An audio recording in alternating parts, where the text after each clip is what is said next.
My name is Grace Wilson, and I just turned 27 last month.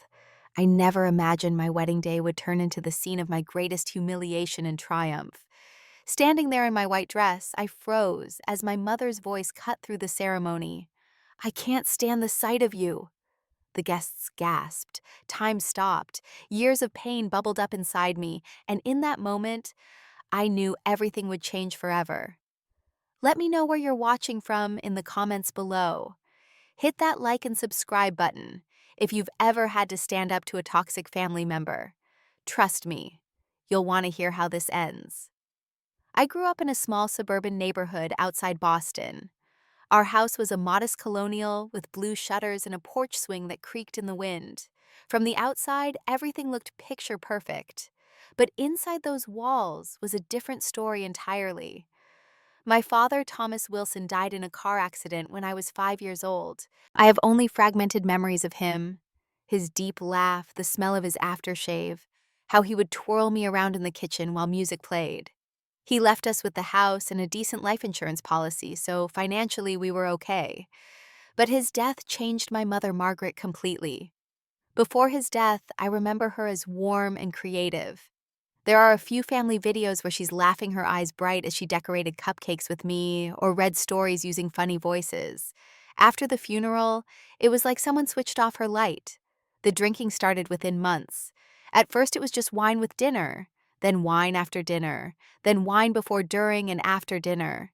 By the time I was 7, I had learned how to navigate around her moods. When she'd had too much to drink, I stayed quiet and invisible. When she was sober, I tried desperately to make her happy. Cleaning without being asked, bringing home perfect grades, never causing trouble. Nothing was ever enough. "Just like your father," she would say with a sneer whenever I made a mistake, always disappointing me. She seemed to resent that I looked like him. Same dark hair, same green eyes, same dimple in my right cheek. Sometimes I would catch her staring at me with this look of disgust, as if my very existence was a reminder of what she had lost. What confused me most as a child was how different she was around other people. At parent-teacher conferences, she was charming and attentive. She volunteered for school bake sales and chatted with the neighbors. Everyone thought she was amazing, a strong single mother doing her best. No one saw how she would come home and criticize every little thing I did. No one heard her late at night crying and throwing things against the wall. "Stand up straight, Grace. Fix your hair, Grace. Don't embarrass me, Grace." Her voice became the constant narrator in my head. By age 10, I was meticulously choosing my outfits to avoid her criticism. By 12, I had stopped bringing friends over because I never knew which version of my mother would be home. I found refuge in school and at my friends' houses. I loved going to Ashley Rodriguez's home where her mother made homemade cookies and her father told terrible dad jokes. They argued sometimes, but never cruelly. Never with the intent to wound. I would watch them with a strange ache in my chest, wondering what was wrong with me that my own mother couldn't love me that way. The worst part was that I still loved her. Even on the nights when she would scream that I was ruining her life, even when she accidentally threw away my art project the night before it was due, even when she forgot to pick me up from soccer practice, and I waited alone in the dark for 3 hours. I still desperately wanted her approval, her love. During my junior year of high school, I started researching colleges. My grades were excellent, studying had become my escape, and my guidance counselor suggested I aim high.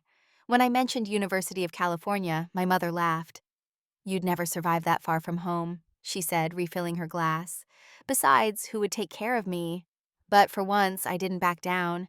I applied to 7 schools, including 3 in California. When the acceptance letters came, including a scholarship to UC Berkeley, I kept them hidden in my backpack until I had made my decision. The night I told her I was moving across the country, she threw her wine glass against the wall. "After everything I've done for you," she said, her voice low and dangerous, "this is how you repay me, by abandoning me like everyone else." I packed my bags the next day while she was at work. That summer was tense and silent, both of us counting down the days until I would leave. On the morning of my flight, she drove me to the airport without speaking. As I got my suitcase from the trunk, she finally looked at me. "Don't come crawling back when you fail," she said. I watched her drive away, feeling equal parts terrified and free. At 18 years old, I was finally escaping. I just didn't realize how much of her I was taking with me. The first time I walked into my dorm room at UC Berkeley, I couldn't believe it was real. The California sunshine streaming through the window, the distant sound of students laughing in the courtyard, and most importantly, 3,000 miles between me and my mother. I ran my hand over the bare mattress and felt a surge of something unfamiliar. Hope, maybe, or possibility. My roommate Ashley arrived an hour later with her parents, who helped carry boxes, and immediately invited me to dinner with them. Ashley was a theater major from San Diego, with bright purple hair and more confidence than I had ever seen in someone our age. When her parents left, she flopped onto her bed and studied me. "So, what's your story?" she asked. I gave her the sanitized version I had prepared, small-town girl scholarship student excited for a fresh start. She listened, head tilted, then said, "Cool, but what's the real story?" "You look like someone who's just been let out of prison." I surprised myself by laughing. "That obvious, huh?" Over the next few weeks, Ashley became the first person I ever truly opened up to. She noticed things about me that I didn't realize were strange. How I apologized constantly, how I cleaned obsessively when stressed, how I flinched when people raised their voices. One night after I had a panic attack because I got a B on a paper, she sat with me on the bathroom floor. "My cousin was raised by an alcoholic mom," she said quietly. "She does some of the same things you do. Have you ever thought about talking to someone about your mom?" I hadn't. In my mind, my childhood was just my childhood. Difficult, yes, but not something that required professional help. But Ashley's words stuck with me. Every Sunday night, I would call my mother as promised. The conversations followed a predictable pattern. She would ask about my classes, then find ways to criticize my choices. She would tell me about life back home, making it clear how much harder things were without me. She would mention how much it cost to maintain the house, implying that my decision to leave was a financial burden. By the end of each call, my hands would be shaking. "You don't have to call her every week," Ashley pointed out after one particularly bad conversation. "You're an adult now." But the thought of not calling filled me with unbearable guilt. What kind of daughter would that make me? During my sophomore year, I joined the photography club on campus. I had never considered myself artistic. My mother had always dismissed creative pursuits as impractical. But something about capturing moments through a lens felt right. The club president, a senior named Jordan, lent me an old film camera and taught me the basics. "You have a good eye," he told me after seeing my first roll of developed photos. "You see things others miss." Photography became my salvation. Behind the camera, I could control what was in frame and what was left out. I could find beauty in unexpected places. I started carrying the camera everywhere, documenting campus life architecture, strangers with interesting faces. In my junior year, I took an elective in psychology. The professor, Dr. Sarah Patterson, was a specialist in family dynamics and trauma. During a lecture on emotional abuse, I found myself struggling to breathe. The patterns she described, the examples she gave, they were my life, my childhood. After class, I lingered until the other students had left. "Professor Patterson," I said, my voice barely audible, "how do you know if what you experienced was actually abuse? What if you're just being dramatic?" She looked at me with such gentle understanding that I almost started crying right there. "That question itself is often a sign," she said. "People who have been told their feelings don't matter tend to doubt their own experiences." She recommended the campus counseling center and offered to help me set up an appointment. The first few therapy sessions were excruciating. I felt disloyal talking about my mother. I kept minimizing, making excuses, blaming myself. She was grieving, I would say. She did her best. My therapist, a kind woman named Dr. Rivera, would nod and ask, "And how did her best make you feel?" Gradually, I began to understand that what I had experienced wasn't normal, that parents are supposed to protect their children, not tear them down, that love shouldn't feel like walking through a minefield. Setting boundaries with my mother was the hardest thing I had ever done. I started by reducing our calls to every other week. She responded with guilt trips and accusations. When that didn't work, she threatened to stop helping with the small amount she contributed to my tuition. "If you're too busy to talk to your own mother, Then I'm too busy to write checks, she said. I got a job at a campus coffee shop and took out additional loans. The financial stress was intense, but for the first time I felt like I was choosing myself. By senior year, I had cut our calls down to once a month. I had an internship at a local magazine, a solid group of friends, and a growing portfolio of photography work. When graduation approached, my mother initially said she would come. "I've already booked my flight," she told me. I wouldn't miss my only daughter's graduation. A week before the ceremony, she called to say she wasn't feeling well. "The doctor says I shouldn't travel," she explained, coughing dramatically. I knew it wasn't true. This was punishment for my independence. But I pretended to believe her. I walked across the stage to receive my diploma with Ashley and her family cheering loudly from the audience. That night, as we celebrated at a restaurant overlooking the bay, I felt both a profound sadness and an overwhelming relief. I had made it, without her, despite her, and now my real life could begin. After graduation, I landed a junior position at a media company in San Francisco. The salary wasn't great, but it was enough to share an apartment with two other girls in the Mission District. My boss, Michael Townsend, was a former photojournalist who had covered everything from wars to presidential campaigns. He took me under his wing, pushing me to develop my own style. "Technical skill is important," he told me during my first week. "But what makes a great photographer is perspective. What do you see that no one else does?" I threw myself into work, eager to prove myself. Days turned into months, and I established a comfortable routine. I would wake up early, jog around Dolores Park, then spend my days at the office, and my evenings exploring the city with my camera. On weekends, I volunteered teaching photography to kids in underserved communities. My life felt purposeful, if somewhat solitary. My relationship with my mother had settled into a predictable pattern. We spoke briefly on holidays and birthdays. She would ask when I was moving back east, and I would change the subject. I sent her money occasionally, which she accepted without thanks. It wasn't healthy, but it was manageable. The 3,000 miles between us acted as a buffer, allowing me to control our interactions. Then, about 2 years after graduation, Michael assigned me to photograph a new architecture exhibit at the MoMA. That's where I met James. He was standing in front of a model of a sustainable apartment complex, making notes in a small black notebook. Something about his concentration, the way he was completely absorbed in the details of the model, caught my attention.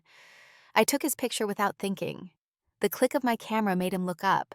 He had kind eyes behind stylish glasses, and a smile that appeared slowly, like he was considering whether I deserved it. "Did you just take my photo?" he asked.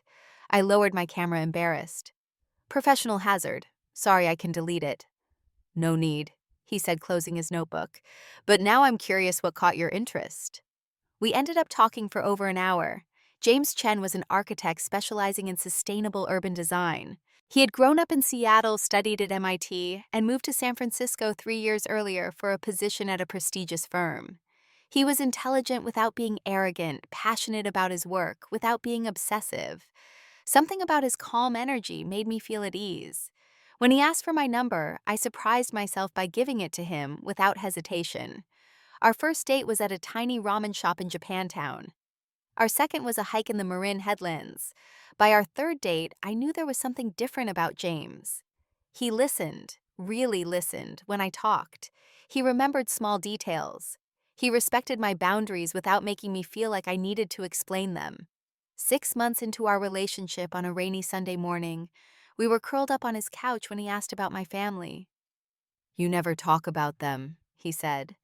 "I've told you all about my overbearing mother, and my quiet father, and my genius sister. All I know is that your dad died when you were young, and you're not close with your mom." I considered deflecting, as I usually did when the topic came up. But something about the safety I felt with James made me want to be honest. So I told him everything: the drinking, the criticism, the control, the emotional manipulation. I told him about the time she threw away my science fair project the night before it was due because I had forgotten to take out the trash. I told him about the Christmas she got drunk and told me that my father would be disappointed in me. I told him how I still called her every month out of guilt and obligation, never love. When I finished talking, I braced myself for his reaction. Would he think I was damaged goods? Would he see me differently now? James was quiet for a long moment. Then he took my hand and said, "Thank you for trusting me with that. It explains a lot about why you are the way you are." "What way is that?" I asked, suddenly defensive. "Strong," he said simply. "Resilient. Careful with people's feelings. Slow to trust, but fiercely loyal once you do. Those are all qualities I love about you, Grace. I just hate that they came from pain." It was the first time either of us had used the word love. I burst into tears, not from sadness, but from the profound relief of being seen and accepted. Over the next year, James helped me understand that my relationship with my mother wasn't my fault. He encouraged me to continue therapy, to set firmer boundaries, to recognize when I was falling into old patterns of people-pleasing and self-doubt. With his support, I began to heal in ways I hadn't thought possible. When the topic of James meeting my mother eventually came up, I was terrified. "She'll try to sabotage this," I warned him. "She always does. She can't stand to see me happy." "Let her try," James said with a confidence I envied. "I'm not easily scared off." We arranged for Margaret to visit during a long weekend. I spent days cleaning our apartment, fretting over the menu, rehearsing possible conversations.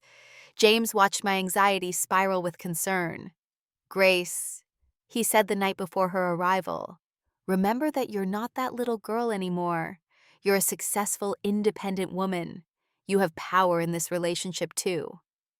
My mother arrived with her usual passive-aggressive punctuality, exactly 15 minutes late, just enough to be annoying, but not enough to warrant comment. She air-kissed my cheek, handed me a generic gift bag containing bath salts, and immediately began inspecting the apartment. "It's smaller than I imagined," she said, running a finger along a bookshelf as if checking for dust. "And so far from anything. Aren't you worried about safety?" James emerged from the kitchen, wiping his hands on a towel. He extended his hand with a warm smile. "Mrs. Wilson, it's a pleasure to finally meet you. Grace speaks of you often." My mother visibly assessed him, taking in his casual but expensive clothes, his confident posture, his friendly expression. I could see her recalibrating, deciding what role to play. "All good things, I hope," she said with a laugh that sounded almost genuine. "And please call me Margaret." The weekend was a master class in subtle hostility. My mother was never overtly rude to James. That would have made her the villain. Instead, she peppered her conversations with backhanded compliments and veiled criticisms. "Grace was always so sensitive as a child," she told James over dinner. "It's nice she's found someone patient enough to handle that." Or, "Architecture seems fascinating, so much more practical than photography. Perhaps you'll be a good influence on her career choices." Each comment was designed to undermine me while maintaining her image as a caring mother. The old Grace would have internalized every barb, would have spent hours analyzing what I had done wrong. But with James beside me squeezing my hand under the table, I found myself able to let the comments slide off. On the final night of her visit, after we had dropped my mother at her hotel, James and I walked along the Embarcadero in silence. Finally, he spoke. "I understand now," he said. "All these years I thought my mother was demanding, but she's just a perfectionist who shows love through high expectations. Your mother, though, she's actively trying to hurt you." "Not all the time," I said automatically, the old defensive habits kicking in. "Enough of the time," James replied. "You deserve better, Grace." 2 months later, on a weekend trip to Big Sur, James proposed. We were standing on a cliff overlooking the Pacific, the sunset painting the sky in impossible colors. He got down on one knee, opened a small velvet box, and looked up at me with those kind eyes. "Grace Wilson, you are the strongest, most beautiful soul I've ever known. Every day with you makes me want to be better, to build a life worthy of your courage. Will you marry me?" I said yes through tears, not just to the proposal, but to the future he was offering, one built on respect, honesty, and genuine love. As he slipped the ring onto my finger, I felt a moment of pure happiness, untainted by fear. That night, as we celebrated with champagne in our hotel room, a small voice in the back of my mind whispered, "What will your mother say?" I pushed the thought away. This was my happiness. For once, I wouldn't let her diminish it. The next 6 months were a whirlwind of wedding planning. James and I agreed on a small ceremony, just 60 guests at a beautiful garden venue overlooking the ocean in Monterey. We wanted something intimate and meaningful, focused on our commitment rather than extravagant displays. My first mistake was calling my mother immediately after the engagement.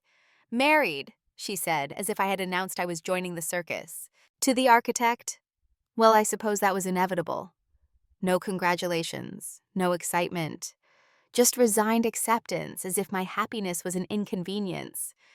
"We're thinking a small ceremony in California," I told her, trying to maintain my enthusiasm. "Next spring, maybe April or May when the weather is perfect." "California." Her voice sharpened. "Why not Massachusetts? Your family is here. Your father is buried here." And so it began. Every decision became a battleground. When I chose a simple, elegant dress from a boutique in San Francisco, my mother sent me links to ornate gowns that were nothing like my style. "You only get married once," she said during one of our increasingly frequent phone calls. "You should look like a bride, not someone going to a garden party."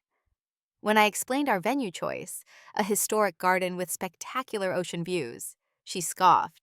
"Outdoor weddings are so unpredictable. What if it rains? What if it's too windy? No one wants to sit through a ceremony shivering or sweating." James noticed my growing anxiety as the wedding approached. After a particularly difficult call with my mother about the guest list, she wanted to invite distant relatives I barely knew. He gently took the phone from my hand. "Margaret," he said, his voice firm but polite.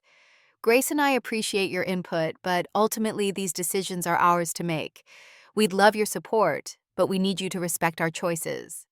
There was a long silence on the other end of the line. Then, in a voice dripping with wounded dignity, my mother replied, "Of course, it's your wedding. If you don't want my help, just say so." She hung up before James could respond. I spent the rest of the evening fighting waves of guilt and anger. "Maybe we should just let her have her way on some things," I suggested weakly. "It would make things easier." James sat beside me on the couch, taking my hands in his. "Grace, listen to me. This pattern with your mother, where she makes you feel guilty for having boundaries, it's not healthy. And if we give in now, we're setting a precedent for our entire marriage." Deep down, I knew he was right. This wasn't just about a wedding. It was about the life we were building together, the family we hoped to create someday. If I couldn't stand up to my mother now, when would I? The week before the wedding, my mother arrived in California, staying at a hotel near our venue. I had arranged for her to join us for the final dress fitting, hoping to include her in at least one positive experience. The bridal shop had champagne waiting. My maid of honor, Ashley, and James's sister, Lily, were already there chatting excitedly. When my mother walked in, the atmosphere immediately shifted. She surveyed the room with the practiced eye of someone looking for flaws. I emerged from the dressing room in my gown, an elegant sheath dress with delicate lace detailing and a modest train. Ashley gasped. Lily clapped her hands. The shop owner nodded approvingly. My mother frowned. "It's very simple," she said, emphasizing the last word as if it were a fatal flaw. "I thought wedding dresses were supposed to make a statement." "I think Grace looks absolutely beautiful," the shop owner interjected, adjusting the train. "This style complements her figure perfectly." "Well, I suppose mothers and daughters often have different taste," my mother replied with a tight smile. "I just want her to have the wedding I never had." And there it was, the truth beneath all her criticism. This wasn't about me at all. It was about her unresolved disappointments, her unfulfilled dreams. The night before the wedding, we held a small rehearsal dinner at a restaurant overlooking Monterey Bay. The sunset was spectacular, painting the sky in shades of pink and gold. James's family had flown in from Seattle and New York, and they mingled easily with our friends. My mother sat at a table near the front, nursing a glass of white wine, watching everything with narrowed eyes. Halfway through dinner, after several glasses, she clinked her fork against her glass. The room fell silent. "I'd like to say something about my daughter," she announced, rising unsteadily to her feet. My stomach dropped. James reached for my hand under the table. "Grace was always a difficult child." She began, her words slightly slurred. "Sensitive, stubborn. When her father died, I had to raise her all alone. Do you know how hard that was? James's mother, a kind woman who had welcomed me into their family without reservation, tried to intervene. "Perhaps we should save the speeches for tomorrow," she suggested gently. My mother waved her off. "You all think you know Grace, but I'm her mother. I know her better than anyone. Let me tell you about the time she ran away from home at 12 because I wouldn't let her go to some concert. Found her at the bus station, crying her eyes out." She continued sharing embarrassing stories, each one twisted to make me seem ungrateful or difficult. James's father eventually stood up and guided her back to her seat, deftly taking the microphone and changing the subject to how happy they were to welcome me to their family. That night in our hotel room, I couldn't sleep. James held me as I stared at the ceiling, my mind racing. "We could elope," he suggested, only half joking. "Just drive to Vegas instead." I laughed despite my anxiety. "Don't tempt me. Whatever happens tomorrow," he said, becoming serious, "remember that it's about us, our love, our future. Nothing and no one can take that away." I nodded, trying to believe him. But as dawn broke on my wedding day, I couldn't shake the feeling that something was about to go terribly wrong. The morning of our wedding dawned clear and perfect. From my hotel room, I could see the Pacific Ocean stretching to the horizon, the water glittering under the early sun. It felt like a good omen, a promise of the bright future ahead. My bridal party arrived early. Ashley, Lily, and two friends from work. They brought coffee pastries and a bottle of champagne. The hair and makeup artists arrived soon after setting up their stations by the window to take advantage of the natural light. I was in the middle of having my hair styled when there was a sharp knock at the door. Ashley opened it to reveal my mother, already dressed in a navy blue suit that somehow managed to look both expensive and severe. "I thought I'd check on how things are progressing," she announced, stepping into the room without waiting for an invitation. She circled me slowly, eyeing the half-finished hairstyle with obvious disapproval. "Is that how you're wearing it? Pulled back so severely it makes your face look angular." The hairstylist, a young woman named Tina, who had been cheerfully chatting with me about her upcoming honeymoon, faltered. "We're just securing the base structure," she explained. "There will be soft tendrils framing her face when it's done." My mother made a non-committal sound and moved on to inspect my dress, which was hanging by the closet. "The lace is nice," she admitted reluctantly, "though I still think a fuller skirt would have been more appropriate." I caught Ashley's eye in the mirror. She raised an eyebrow, silently asking if I wanted her to intervene. I gave a small shake of my head. Better to let my mother say her piece and leave than create a scene. For the next hour, my mother hovered, offering unwanted advice and thinly veiled criticisms. The makeup was too natural. The flowers should have been roses, not peonies. The ceremony was scheduled too late in the day. Each comment chipped away at my joy, replacing it with the familiar anxiety that had characterized most of my life with her. Finally, as the hairstylist was placing the last pin, Ashley stepped forward. "Margaret, we need to finish getting Grace ready. Why don't you head down to the venue? I'm sure they could use your help with any last-minute arrangements." It was a diplomatic but firm dismissal. My mother looked like she wanted to object, but something in Ashley's stance must have dissuaded her. With a sniff, she kissed my cheek, careful not to disturb my makeup, and left. "Thank you," I whispered to Ashley once the door closed. "What are maids of honor for?" she replied with a wink. "Now let's make you look so stunning that everyone else fades into the background." By the time we arrived at the garden venue, I had reclaimed some of my earlier excitement. The setting was even more beautiful than I remembered. Flowering trees created a natural canopy over the seating area, and the ocean provided a breathtaking backdrop for the altar. White chairs were arranged in neat rows with clusters of peonies and eucalyptus marking the aisle. James and I had decided against the tradition of not seeing each other before the ceremony. Instead, we planned a first-look moment in a private corner of the garden captured by our photographer. When I tapped his shoulder, and he turned to see me in my dress, the love and admiration in his eyes washed away the last of my mother-induced anxiety. "You are the most beautiful thing I've ever seen," he said, his voice thick with emotion. "Even without a fuller skirt," I joked, referencing my mother's criticism. He laughed, pulling me close. "Especially without it. You're perfect exactly as you are." As the ceremony time approached, guests began to arrive.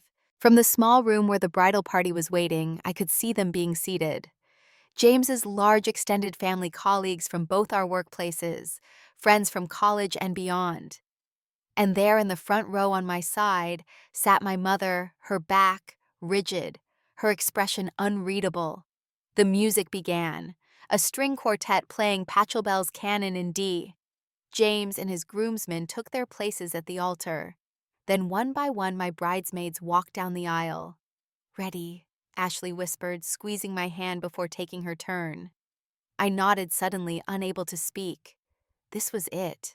Despite everything, despite the years of emotional abuse and the weeks of wedding-related stress, I was about to marry the love of my life.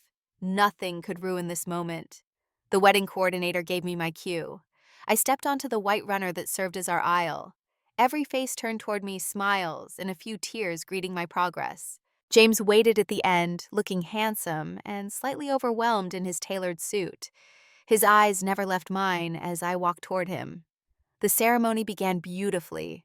Our officiant, a friend from James's architecture firm, who had gotten ordained online for the occasion, welcomed everyone and spoke about the meaning of marriage. James and I had written our own vows, and when it came time to share them, I felt a calm certainty settle over me. "James," I began, my voice steady despite the emotion. "You came into my life when I had almost given up on being truly seen. You taught me that love doesn't have to hurt, that family can be chosen, that I am worthy exactly as I am." As I spoke, I was vaguely aware of movement in the front row. My mother shifting in her seat, crossing and uncrossing her legs. I continued focusing on James's face, on the promises we were making to each other. James's vows were equally moving. He spoke about building a life together, about creating a home filled with respect and joy, about his admiration for my strength, and his commitment to supporting my dreams. The officiant smiled at both of us, then addressed the gathering. "Marriage is a sacred union, one that should be entered into with full hearts and clear intentions. If anyone can show just cause why these two should not be joined in marriage, speak now or forever hold your peace." It was a traditional line, one that rarely results in actual objections. For a beat, there was the expected silence. Then my mother stood up. "I object," she said, her voice carrying clearly across the garden. A collective gasp rippled through the guests. James's hand tightened around mine. The officiant looked stunned, clearly not prepared for an actual interruption. "Mrs. Wilson," he began uncertainly, "this isn't—" But my mother was already moving into the aisle, her face flushed with emotion. Whether from alcohol or anger, I couldn't tell. "This whole thing is a mistake," she declared, gesturing wildly at the decorations, the guests, at me in my wedding dress. "She's making a huge mistake, just like she always does, running away from her responsibilities, from her family." The garden fell into shocked silence. I stood frozen, unable to process what was happening. This was worse than anything I had imagined, worse than my darkest fears about this day. "Mrs. Wilson," James's father stood up, his voice calm but authoritative. "I think you should sit down." My mother ignored him, her eyes fixed on me with a lifetime of resentment. "I gave up everything for you, Grace. Everything. And this is how you repay me, with this farce of a wedding 3,000 miles from home." She took another step forward, and I could smell the wine on her breath even from several feet away. "I can't stand the sight of you," she shouted, her voice breaking. "Standing there in your simple dress with your simple life, acting like you're better than where you came from. Better than me." Time seemed to stop. The words I had heard variations of throughout my childhood, hung in the air between us. But something was different this time. Instead of shrinking, instead of apologizing for my existence, I felt a strange calm descend over me. I turned to James, who was watching me with concern and love. "Give me a minute," I whispered. Then I stepped forward to face my mother. For a moment we stood there in the aisle, just feet apart, two generations of Wilson women locked in a standoff that had been building for 27 years. I was dimly aware of the guests watching, of James standing supportively behind me, of the ocean waves crashing in the distance. But mostly, I saw my mother clearly for perhaps the first time, not as the all-powerful figure of my childhood, but as a deeply unhappy woman consumed by her own bitterness. "Mom," I said, my voice steady and clear enough to carry to the back rows, "This stops now." She blinked clearly, not expecting me to address her directly. In the past, her outbursts had been met with my silence or tears. Not today. "How dare you?" I continued, keeping my tone measured. "How dare you come to my wedding day and try to make it about you? Just like you've tried to make my entire life about you." My mother's face contorted. "Everything I did was for you. I sacrificed my whole life after your father died." "Did you?" I asked, taking another step toward her. "Or did you use his death as an excuse to punish me for still being here when he wasn't?" The guests were so silent I could hear the rustle of the wind through the flowers. This was not what anyone had expected to witness today, least of all me. But as the words left my mouth, I felt years of suppressed truth fighting to get out. "Let me tell you a story," I said, addressing not just my mother now, but everyone present. "When I was 12 years old, I saved up my allowance for months to buy myself a birthday cake. Mom had forgotten my birthday 3 years in a row, so I decided to take matters into my own hands. I invited 2 friends over, the only time I ever had friends at our house. When Mom came home and saw us celebrating, she picked up that cake and threw it against the wall. "Who gave you permission to have people over?" she screamed. My friends left in tears. I spent the night cleaning buttercream off the wallpaper. My mother's face had gone pale. "That's not how it happened," she protested weakly. "It is exactly how it happened," I replied. "Just like when you forgot to come to my high school graduation because I had chosen a college you didn't approve of. Just like when you told my prom date that I wasn't really as smart as my grades suggested, I was just obsessive about studying. Just like when you called me on my 21st birthday to tell me that my father would be disappointed in the woman I'd become." Each example landed like a physical blow. My mother seemed to shrink with each one, her righteous anger giving way to something else. Shame, perhaps, at having her behavior exposed so publicly. "For years," I continued, "I made excuses for you. I told myself you were grieving. I told myself it was the alcohol talking. I blamed myself for not being enough to make you happy. But I see now that nothing would ever have been enough, because your unhappiness comes from within you." I took a deep breath, feeling lighter with each word. "I forgive you, Mom. Not because you deserve it, but because I deserve peace. I've spent my whole life trying to earn your love, and I'm done. I'm marrying James today because he loves me exactly as I am. He builds me up instead of tearing me down. That's what family is supposed to do." My voice broke slightly on the last sentence, and I felt James step up beside me, his hand finding mine. My mother stood there, mouth opening and closing, no sound coming out. The garden remained in stunned silence. Then from the second row, an elderly woman rose to her feet. It was Eleanor Chen James's grandmother, a tiny woman with immense dignity. "I think," she said gently, approaching my mother, "that you and I should take a little walk, give these young people a chance to finish their ceremony." To my amazement, my mother allowed herself to be led away by this stranger. Her shoulders slumped in defeat. As they walked back up the aisle toward the garden exit, I heard Eleanor murmuring something to her in a kind but firm voice. The officiant cleared his throat awkwardly. "Should we continue?" I looked at James, suddenly uncertain. The perfect wedding I had imagined was in shambles. "Everyone will be talking about this forever," I whispered. "Maybe we should just postpone." James squeezed my hand. "Grace Wilson," he said loudly enough for everyone to hear, "I have never been more proud to be marrying you than I am right now. If you still want me, I'd like to become your husband today, drama and all." A surprising thing happened then. Someone started to clap. Then another person joined in. Within seconds, the entire garden was filled with applause. Not the polite kind reserved for ceremony conclusions, but the genuine enthusiastic kind that acknowledges something extraordinary has been witnessed. I felt a smile spread across my face. A real unburdened smile. "Let's get married, I told James. The remainder of the ceremony passed in a blur of joy and relief. We exchanged rings, were pronounced husband and wife, and shared our first kiss as a married couple to the cheers of our guests.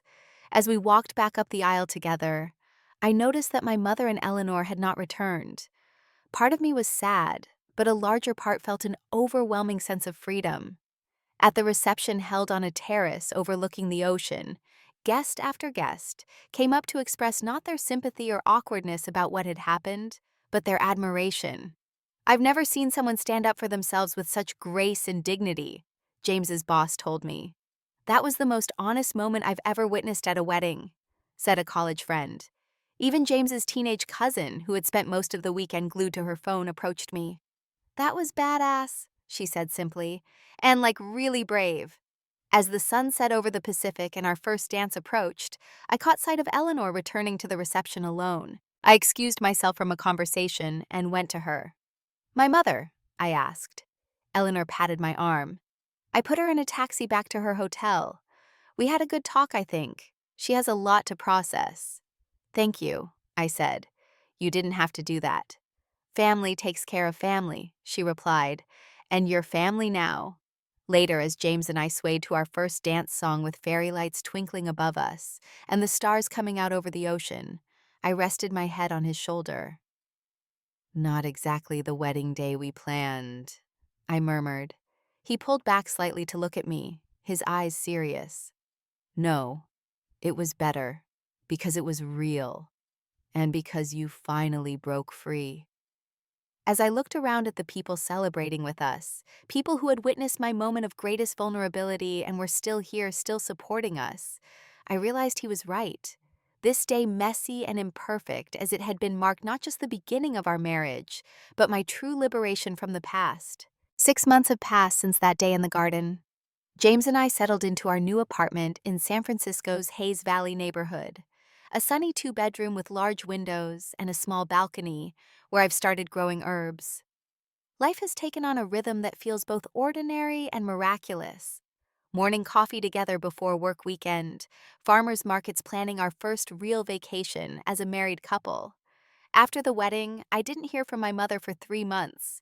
No calls, no texts, not even an email. At first, I checked my phone compulsively, expecting the usual barrage of guilt and accusations. When nothing came, I felt a strange mixture of relief and abandonment. Even after everything, some childish part of me still yearned for her approval, her love.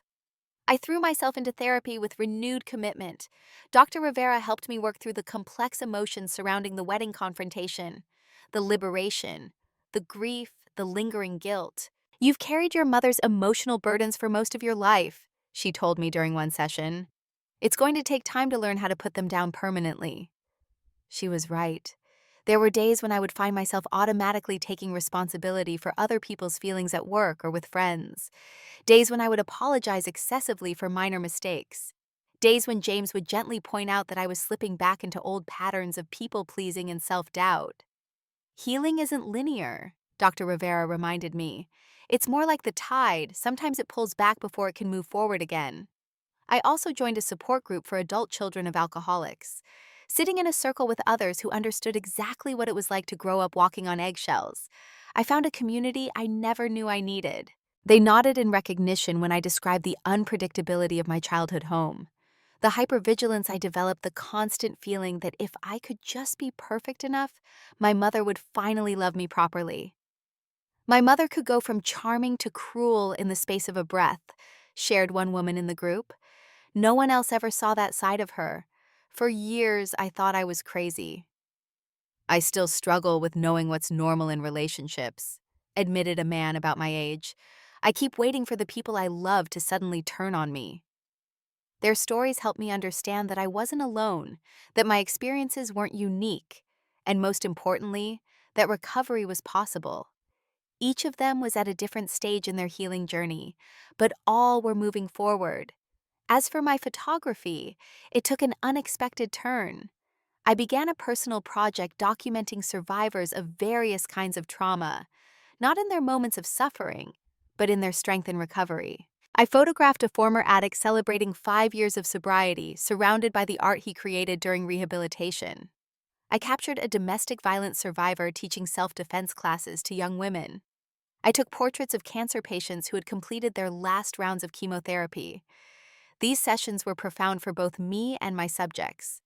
We recognized in each other the particular resilience that comes from walking through fire and emerging changed but undefeated.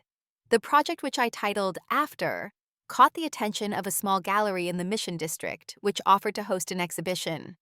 Then 3 months and 2 weeks after the wedding, a letter arrived.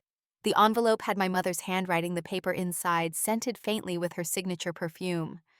I sat with it unopened for almost a day, afraid of what it might contain. Finally, with James sitting supportively beside me, I broke the seal. "Dear Grace," it began. "I don't know how to write this letter. I've started and torn up a dozen versions already. There's no easy way to acknowledge that you were right about everything you said at your wedding." I had to stop reading for a moment, overwhelmed by the words I never expected to see.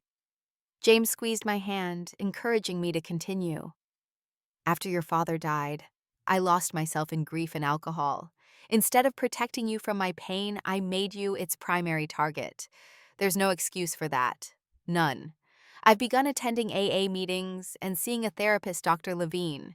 He's helping me understand the damage I've done not just to you, but to myself. I don't expect your forgiveness. I haven't earned it.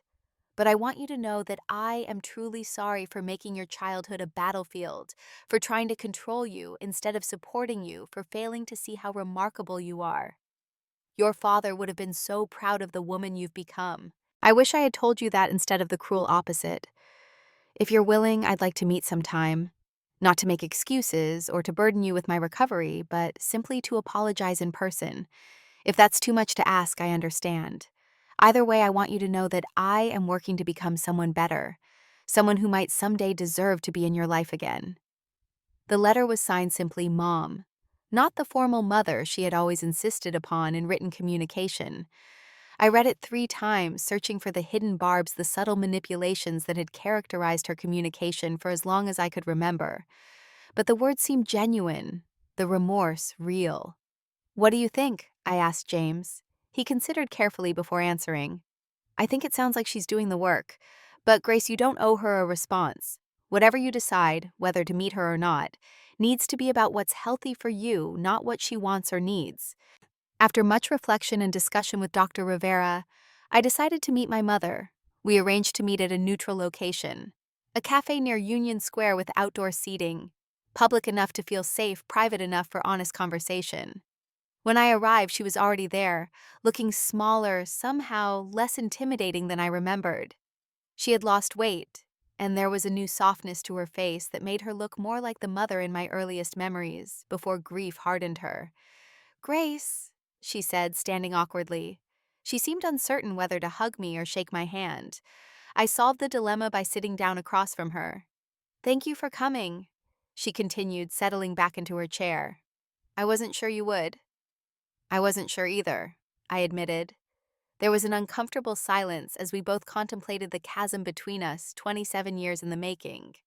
Then, to my surprise, my mother laughed, a short, sad sound.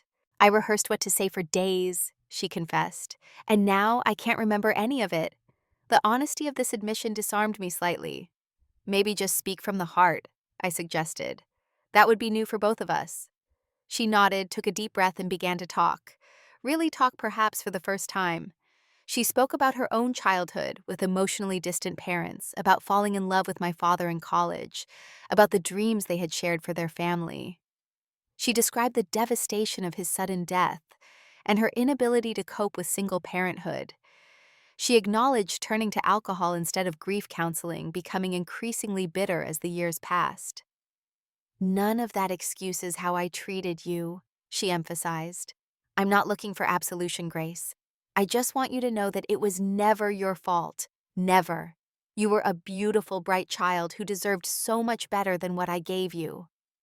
As she spoke, I felt something shift inside me. Not forgiveness exactly. That would take time and evidence of real change. But perhaps the beginning of understanding. My mother was broken, yes, but not irredeemably so. And her brokenness had never been a reflection of my worth. Before we parted that day, I set clear boundaries. Our relationship, if we were to have one, would need to be rebuilt from the ground up. I would not tolerate criticism disguised as concern. I would not accept guilt as a method of control. I would expect respect for my choices, my marriage, my independent life. "I understand," she said. "I'm willing to try for however long it takes, on your terms." In the 3 months since that meeting, we've established a cautious new pattern. We speak on the phone every other week for short conversations.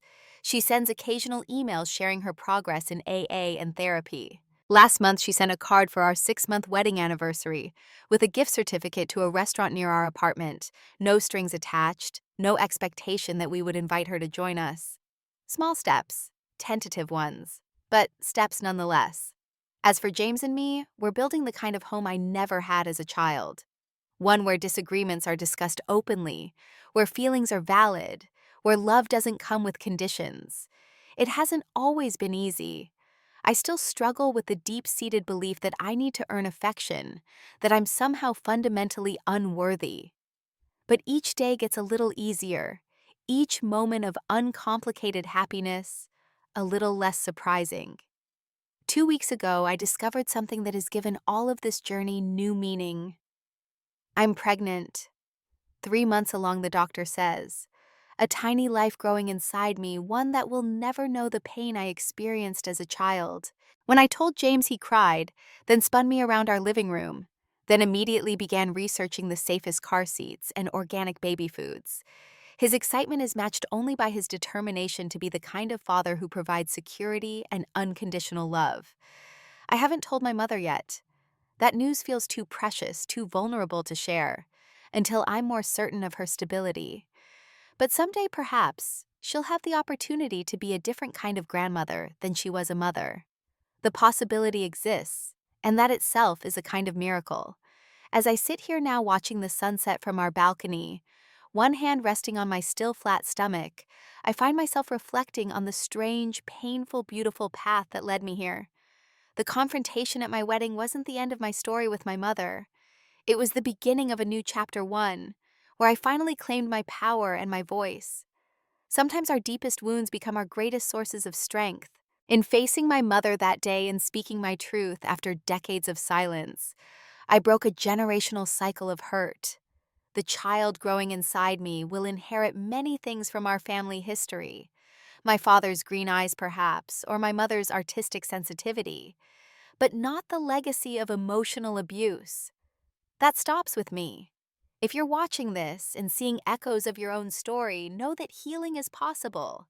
It isn't easy and it isn't linear, but it is possible.